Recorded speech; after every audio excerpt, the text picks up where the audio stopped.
ആ ഫ്രണ്ട്സ്, എൻ്റെ മുമ്പിൽ നിഫ്റ്റിയുടെ ചാർട്ടാണ്. നിഫ്റ്റി ഫ്യൂച്ചേഴ്സിൻ്റെ ചാർട്ടാണ്. നമ്മൾ വരച്ചിട്ടൊരു ലൈനാണ് ഈ കാണുന്നത്, റെസിസ്റ്റൻസ് ആണ് ഈ കാണുന്നത്. കറക്റ്റ് ആ റെസിസ്റ്റൻസിൻ്റെ മേളിൽ ടച്ച് ചെയ്തിട്ട് താഴെ പോയി. ശരിക്കും ഇന്ന് ഇന്ന് ഇൻഡെക്സ് ഓപ്പൺ ചെയ്ത് 22,510 22,677 വരെ പോയി. സോ സംതിങ് അറൗണ്ട് 260 പോയിൻറ്റ് കയറി, 267 പോയിൻറ്റ് കയറിയിട്ട് 22,590 ക്ലോസ് എന്ന് പറയുമ്പം ഭയങ്കര വീക്ക്നെസ്സിനെ കാണിച്ചു. കാരണം 22,677 നിന്ന് 22,590 എന്ന് പറയുന്നത് സംതിങ് അറൗണ്ട് 87 പോയിൻറ്റ് താന്നാണ് ക്ലോസ് ചെയ്തത്. സോ അത് കാണിക്കുന്നത് ദാറ്റ്സ് നോട്ട് ഒരു വെൽക്കം സൈൻ അല്ല. അതാ ഇതിനെ കട്ട് ചെയ്ത് ഫസ്റ്റ് ഹീറ്റാണ്, തിരിച്ച് താഴെ വന്നിട്ടുള്ള ആദ്യത്തെ ഹീറ്റാണ്. സോ നാച്ചുറലി താഴെ പോകാനുള്ള സാധ്യതകൾ എപ്പോഴും ഉണ്ട്.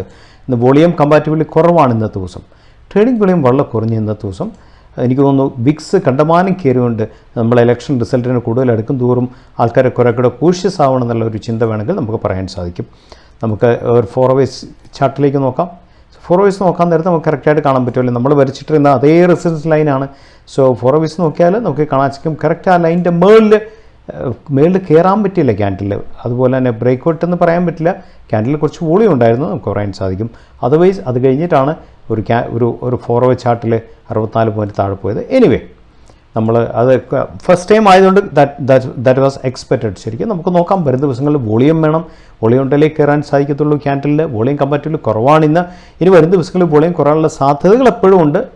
അപ് ടു ജൂലൈ 4 വരെ എന്നൊക്കെ നമുക്ക് വേണമെങ്കിൽ ടെൻറ്റേറ്റീവായിട്ട് പറയാം. നമുക്കറിയില്ല എന്ന് വരെ അത് പോകുന്നുള്ള കാര്യം.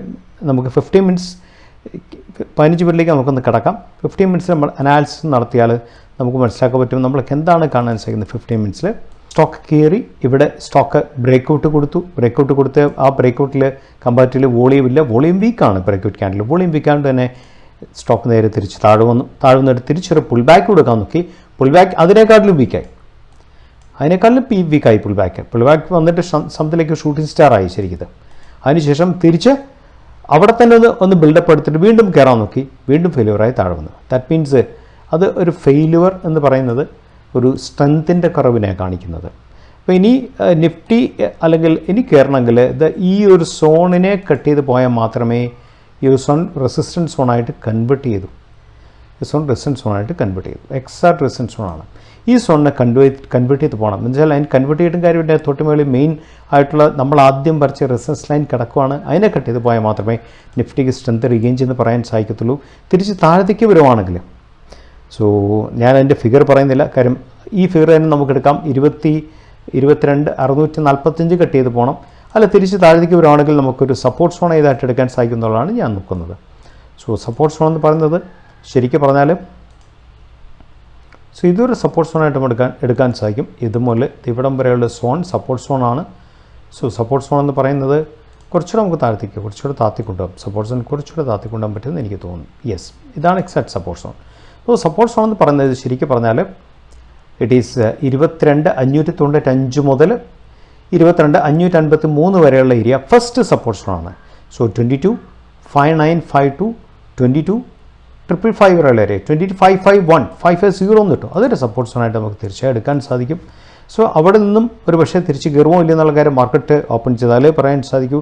അത് കഴിഞ്ഞ് വീണ്ടും താഴെ വന്നാൽ ഈ ഒരു ലെവലിൽ സപ്പോർട്ട് സോണാണ്. 22,500 സപ്പോർട്ട് സോണാണ്. എനിവേ നമുക്ക് നാളെ മാർക്കറ്റ് ഓപ്പൺ ശേഷം മാത്രമേ നമുക്ക് പറയാൻ സാധിക്കത്തുള്ളൂ. നമുക്ക് ബാങ്ക് നിഫ്റ്റിയിലേക്ക് കിടക്കാം. സോ ബാങ്ക് നിഫ്റ്റിയുടെ ചാർട്ടാണ്. ബാങ്ക് നിഫ്റ്റി എക്സ്ട്രീം വീക്ക്നെസ്സാണ് കാണിക്കുന്നത്. നിഫ്റ്റി കുറേ സ്ട്രെങ്ത് കാണിക്കുന്നുണ്ട്. ബാങ്ക് നിഫ്റ്റി എക്സ്ട്രീം വീക്ക്നെസ്സാണ് കാണിക്കുന്നത്.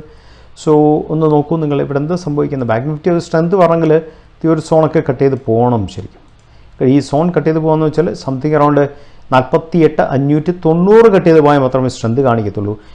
ഒരു സ്ട്രോങ് റെസിസ്റ്റൻസിലാണ് ഡെയിലി ചാനലിൽ കിടക്കുന്നത്. ഈ റെസിസ്റ്റൻസിനെ കട്ട് ചെയ്ത് പോയാൽ മാത്രമേ കാര്യമുള്ളൂ ബാങ്ക് നിഫ്റ്റിയെ സംബന്ധിച്ച്. സോ രണ്ടാമത്തെ കാര്യം, ക്യാൻഡിൽസ് ഒക്കെ വീക്കാണല്ലേ. അതിൻ്റെ അകത്ത് വോളിയം ഉണ്ടോ എന്നറിയില്ല. വിൽസ് ചെയ്ത് വോളിയം വോളിയം കമ്പാരിറ്റീവ്ലി കുറവാണ്. ട്രേഡിംഗ് വോളിയം കുറവാണ് ശരിക്കും. അതും പല ബാങ്കുകളും നല്ല റിസൾട്ട് കൊടുത്തിട്ടുള്ള കാര്യമാണ് ഞാൻ പറയുന്നത്. ഇവിടെ ഒരു ഹാമർ ക്യാൻഡിൽ കിട്ടി ഒക്കെ ആയിരുന്നു. പക്ഷേ മുകളിലേക്ക് ആ ഹാമർ ക്യാൻഡിൽ കൊണ്ടുപോകാൻ പോകുന്നതിൻ്റെ ഒരു പരിധിയുണ്ട്. ആ പരിധി കഴിഞ്ഞ ശേഷം നമുക്ക് കുറച്ചുകൂടെ അടുപ്പിച്ചാൽ നമുക്ക് കാണാൻ സാധിക്കുന്നത് സംതിലേക്ക് ഷൂട്ടിംഗ് സ്റ്റാറാണ് കാണാൻ സാധിക്കുന്നത്.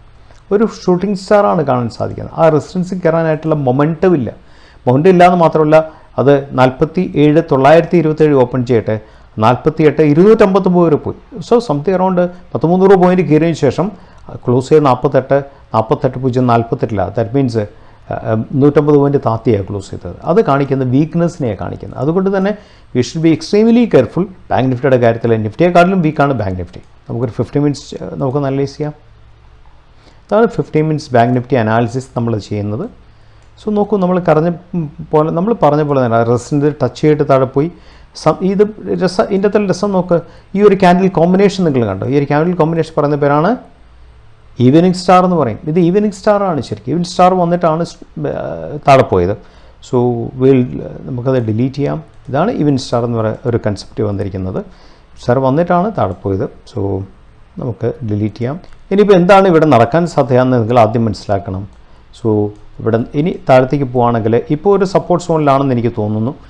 സംതിങ് അറൗണ്ട് ഇതാണ് സപ്പോർട്ട്. ലോ പൊളാരിറ്റി ലെവലാണിത്. LOP ലെവലാണ്. LOP ലെവൽ ഇവിടം വരെ നമുക്ക് സപ്പോർട്ട് സോൺ പറയാൻ സാധിക്കും. അപ് ടു ദിസ് ലെവലിൽ ഒരു സപ്പോർട്ട് സോണാണ്. സോ സപ്പോർട്ട് സോൺ എന്ന് പറയുന്നത് ശരിക്കും 48,054 മുതൽ സംതിങ് അറൗണ്ട് 47,840 വരെ. അപ്പോൾ സംതിങ് അറൗണ്ട് 230 പോയിൻ്റ് സപ്പോർട്ട് സോണാണ്. ഈ സോണിൽ ഇത് നിൽക്കുമോ താഴെ പോകുന്നുള്ള നമുക്ക് അറിയില്ല. ഇനി ഇവിടെ നിന്ന് വീണ്ടും സപ്പോർട്ട് മേളിൽ പോകുന്നുള്ള കാര്യം മാർക്കറ്റ് ഓപ്പൺ ചെയ്യുമ്പോൾ മാത്രമേ നമുക്കൊരു ഐഡിയ കിട്ടത്തുള്ളൂ. നമ്മൾ ഇന്ന് ബ്ലോക്ക് ബസ്റ്റർ റിസൾട്ട് എന്ന സ്റ്റോക്കിനെ കുറിച്ച് പറയുന്നതിന് മുമ്പ് നിങ്ങൾ റിസൾട്ട് സീസൺ ശ്രദ്ധിച്ച് കാണുമല്ലേ? നല്ല സ്റ്റോൺ റിസൾട്ടുകളും ശരിക്കും പറഞ്ഞാൽ ആവറേജും ഉണ്ടായിരുന്നുള്ളൂ. പല റിസൾട്ടുകളും ലോജിസ്റ്റിക്സിൻ്റെ റിസ്ക് ഇഷ്യൂവിൻ്റെ പുറത്ത് നഷ്ടം സംഭവിച്ചിട്ടുണ്ട്. ഒരുപാട് എല്ലാ സ്റ്റോക്കിൻ്റെ വാല്യുവേഷൻ റിച്ചായി നിൽക്കുന്നത് തന്നെ നല്ല റിസൾട്ട് തന്നിട്ട് പോലും നല്ലതാണെന്നുള്ളൊരു ഇമ്പാക്റ്റ് ക്രിയേറ്റ് ചെയ്യാൻ സാധിച്ചിട്ടില്ല സോഫർ. അതുകൊണ്ട് തന്നെ അത് വലിയൊരു ഫാക്ടറാണ് നിഫ്റ്റിയെ സംബന്ധിച്ച്, അല്ലെങ്കിൽ ഹോൾ മാർക്കറ്റിനെ സംബന്ധിച്ച്. പക്ഷേ ഇത്രയും ഇഷ്യൂവിനിടയിലും ഏറ്റവും കൂടുതൽ ട്രെൻഡ് ചെയ്തൊരു സെക്ടറുണ്ട്. ആ സെക്ടറിൻ്റെ പേരാണ് റിയൽ എസ്റ്റേറ്റ് എന്നാണ്. റിയൽ എസ്റ്റേറ്റിൽ ശോഭ ഒഴിച്ച് ബാക്കി എല്ലാ കമ്പനികളുടെ റിസൾട്ട് സൂപ്പർബായിരുന്നു, ഫെൻറ്റാസ്റ്റിക് ആയിരുന്നു. സോ റിസൾട്ട് ഫെൻറ്റാസ്റ്റിക് ആയിട്ട് മാത്രം കാര്യമല്ല, ഏർണിങ്സ് ക്ലാരിറ്റി, ഫ്യൂച്ചർ ക്ലാരിറ്റി, ഇത് രണ്ടും ഒരുമാതിരി കമ്പനികൾക്കെല്ലാം ക്ലിയർ ആയിട്ടുള്ള വിഷൻ ക്ലിയർ ആണ്. അപ് ടു നെക്സ്റ്റ് 2 ഇയേഴ്സുകൾ അവരുടെ പ്ലാൻസ് ക്ലിയർ ആണ്. അവരുടെ നെക്സ്റ്റ് ബിൽഡിംഗ് എത്ര മില്യൺ സ്ക്വയർ ഫീറ്റ് ആണ് കാര്യത്തിൽ അവർക്ക് ക്ലാരിറ്റി ഉണ്ട്. ഇൻക്ലൂഡിങ് ശോഭയ്ക്കും ആ ഡീപ്പ് ക്ലാരിറ്റി ഉണ്ട്. ശോഭയുടെ ഒരു പ്രോഫിറ്റ് പാർട്ട് കുറഞ്ഞു പോയെന്നുള്ള ഒറ്റ വീക്ക്നെസ് മാത്രമേ ശോഭ എന്ന് പറയുന്ന സ്റ്റോക്കിന് വന്നിട്ടുള്ളൂ. അതർവൈസ് എല്ലാ കമ്പനി എടുത്തു നോക്കിയാലും ഇറ്റ് വാസ് ബ്രില്യൻ്റ് ആയിട്ടുള്ള എന്താ പറയണ്ട, അവരുടെ ഫ്യൂച്ചർ പ്ലാൻസ് ബ്രില്യൻ്റ് ആണ്. രണ്ടാമത്തെ കാര്യം ഹ്യൂജ് ഡിമാൻഡാണ് ആ ഒരു സെക്ടറിൽ നടക്കുന്നത്. അതുകൊണ്ട് തന്നെ റിയൽ എസ്റ്റേറ്റ് എന്ന് പറയുന്നത് കഴിഞ്ഞ കുറേ നാളായിട്ട് ഔട്ട് പെർഫോമിംഗ് എന്ന് പറയും, ഔട്ട് പെർഫോം ചെയ്യുന്ന സെക്ടറായിട്ട് മാറിയിരിക്കുകയാണ്. അത് നമ്മൾ പ്രത്യേകിച്ച് മനസ്സിലാക്കണം. സോ ഇന്നത്തെ ബ്ലോക്ക് ബസ്റ്റർ കമ്പനിയുടെ പേരാണ്, ഇന്നലെ വന്ന റിസൾട്ടാണ് റേറ്റ് ഗെയിൻ ട്രാവൽസ് ടെക്നോളജി എന്നാണ്. Stock is 62.7, market cap 9116, industry PE 35.3, EPS എന്ന് പറയുന്നത് 12.3, പ്ലജിറ്റ് പെർസെൻ്റ് ഒന്നുമില്ല. പ്രൊമോട്ടറിൽ 51.2 ആണുള്ളത്. ഇത് ക്വാർട്ടർ റിസൾട്ട്. കഴിഞ്ഞ മാർച്ചിൽ ടോപ്പ് ലൈൻ 183 നിന്ന് 256, എന്താ ഗ്രോത്ത് അല്ലേ? ഓപ്പറേറ്റിംഗ് പ്രോഫിറ്റ് 32 നിന്ന് 54 മാത്രമല്ല 32, 38, 46, 51, 54. ഇത് കൺസിസ്റ്റൻസിയാണ് വാല്യൂ ഉള്ളത്. 183, 214, 235, 252, 256. ഇത് consistency. And OPM expansion 18%, 20%, 21%. Excellent റിസൾട്ടാണ്. പിയാനിൽ അക്കൗണ്ട് നോക്ക്. കഴിഞ്ഞ മാർച്ചിൽ 565 എന്നുള്ള 9557 ആയി. 87 എന്നുള്ള ഓപ്പറേറ്റിംഗ് പ്രോഫിറ്റ് 190, എന്താ പറയുന്നത്, ഓൾമോസ്റ്റ് ഡബിൾ ആയി കഴിഞ്ഞു. 15% OPM എക്സ്പാൻഷൻ 20% ആയി. EPS വന്നിട്ട് ഡബിൾ ചെയ്തു. 6.31 പൈസ നിന്ന് 12.34 പൈസയായി. അമേസിംഗ് റിസൾട്ടാണ് കാഴ്ചവെച്ചിരിക്കുന്നത്. ഇത് ബാലൻസ് ഷീറ്റ് നിങ്ങൾ റിസർവ് നോക്കുക, 699 കോടി നിന്ന് 1439 കോടി. ആൻഡ് ബോറോയിൻസ് 18 കോടി സ്ഥാനത്ത് 17 കോടിയേ ഉള്ളൂ. ബോറോയിൻസ് ഇല്ലെന്ന് വേണം പറയാം. ആ ലെവലിലുള്ള റിസൾട്ടാണ്. ആൻഡ് ബാക്കിയുള്ള ഇൻവെസ്റ്റ്മെൻറ്റ് ഒക്കെ കഴിഞ്ഞിട്ട് അതർ അസറ്റ്സ് നോക്കുക, 399, 1186. എന്താ അസറ്റ് ബിൽഡപ്പ് നടത്തിയിരിക്കുന്ന കമ്പനി. And company excellent cash flow ആണ് തന്നിരിക്കുന്നത്. 151 കോടിയാണ് ക്യാഷ് ഫ്ലോ വന്നിരിക്കുന്നത് 52 കോടിയുടെ സ്ഥാനത്ത്. PBT എന്ന് പറയുന്നത്, പ്രോഫിറ്റ് ബിഫോർ ടാക്സ് എന്ന് പറയുന്നതും PAT എന്ന് പറയുന്നതും ഒക്കെ കമ്പനിയുടെ ചരിത്രത്തിലെ highest revenue, highest EBIT, highest PBT, highest PAT, വളരെ വണ്ടർഫുൾ റിസൾട്ടാണ് കാഴ്ചവെച്ചിരിക്കുന്നത്. ആൻഡ് ഷെയർ ഹോൾഡർ പാറ്റേൺ നോക്ക്.